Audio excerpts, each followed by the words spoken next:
कर medical college दुष्कर्म मामला को पूरीला वर्षे किंतु एबे भी दुष्कर्म पीड़िता पितामाता को मिलनी न्याय। एबे भी पुलिस हाथ खाली। न्याय पाई संग्राम जारी रखिछंती तांको बापा माँ। पीड़िता न्याय दाबी करिछंती पश्चिमबंग जूनियर डाक्तर संघ। आज सहर में व्यापक पुलिस फोर्स मुतयन करा जायछि। तेबे एने पीड़िता पितामाता और किछि बुद्धिजीवी सहित अधिक आलोचना करिछंती। Kalinga TV Kolkata bureau head Pramod Mohanty. ठीक आज दिन में कोलकाता आरजिकर मेडिकल कॉलेज एवं हॉस्पिटल रे डाक्तरी छात्री उपरे नृशंस घटना एवं हत्या समग्र विश्व को विचलित करथिला। एक वर्ष पूर्ति होईची। आमे देखिया पाउछंती जे सेमानक पिता माता अभियोग करती यथायथ न्याय मिलना।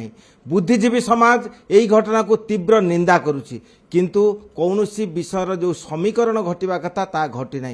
तेणु यही अशांति आहुरी बढ़ी चली। आम देखा पाउछंती डाक्तर छात्री मैंने आंदोलन करुछंती प्रतिवाद करुछंती किंतु सबु जेपरि मिछि मिछिका खेल होईछि। 9 तारीख जो 2024 जे घटना घटेছিল আমার মেয়ের সঙ্গে 2025 এই 9 তারিখে সেই জায়গায় সিবিআই এবং কলকাতা পুলিশ কেউই আমাদের সহযোগিতা করছে না। কলকাতা পুলিশ আর 9 তারিখ যে অমানবিক অত্যাচার আমাদের উপর করেছিল আমরা ভগবানের কাছে সবসময় প্রার্থনা করি পরবর্তীকালে কারোর সঙ্গে যেন এই ধরনের ঘটনা না ঘটে। জীবনটাই আমাদের পুরো উলটপালট হয়ে গেছে। আগে আমি ভোর 4টায় উঠতাম, মেয়ে 4টায় ঘুমাতো আর আমি 4টায় উঠতাম। উঠে মেয়ের সমস্ত সবকিছু টিফিন বানিয়ে দিতাম, ওর বইটাও আমি নিয়ে দিতাম, সবকিছুই আমি করে দিতাম। ওর মনে পড়ে মানে আমি সেই মেয়ে যখন ডিউটিতে বেরোতো তার আগে আমি উঠিই না বিছনা থেকে। কয়েকদিন উঠেছিলাম মানে আমি মানসিক টেনশনে মানসিক রোগী হয়ে যাচ্ছিলাম। তাই আমি আর এখন 8:30টার আগে উঠিই না, ওই ঘর থেকে ওর ঘরে যাই না। আমি চাইছি যারা আমার মেয়েকে হত্যা করেছে, ধর্ষণ করেছে, তার কাজের জায়গায় আমার মেয়ের যেমন স্বপ্ন হারিয়ে গেছে তাদেরও যেন কোনো স্বপ্ন পূরণ না হয় এবং আমি শেষ পর্যন্ত দেখে ছাড়তে চাই এই দুর্নীতির শিকড় কত গভীরে, সেটা শেষ পর্যন্ত কত বড় বড় মাথা আছে আমি সব দেখে তারপর ছাড়বো। কেউ আমাকে প্রতিহত করতে পারবে না। जो माने दोषी से जदि कठोरतम शास्ति न हुए तार प्रभाव केबे समाजर पड़िबो नहीं, एई दिन केबे बदलिबो नहीं।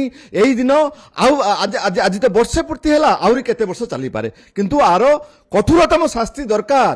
कठोरतम शास्ति नहले ए बदलिबो नहीं। जणे निरीहा झीर जेबरी भाव ताकू बलात्कार करागली हत्या करागला जो डाक्तरंकर ताहा माने संपूर्ण अमानवीय एवं अत्याचारित जहाँकि पशु एभली काम करि पारे नहीं। सारा समाज सारा विश्व सेति निंदा करिछि। वेस्ट बेंगल हो ओडिशा हो नारी आज भी सुरक्षित नुहे। आमे आमको केते भी मॉडर्न सोसाइटी रो भाभी नौ तथापि आज नारी एठी असुरक्षित। सेति आमे समस्ते दायी।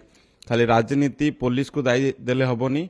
आमे समस्ते एकजुट हेई जदि नारी को सम्मान करवा ताले एभली परिस्थिति आगको आसीबो नहीं।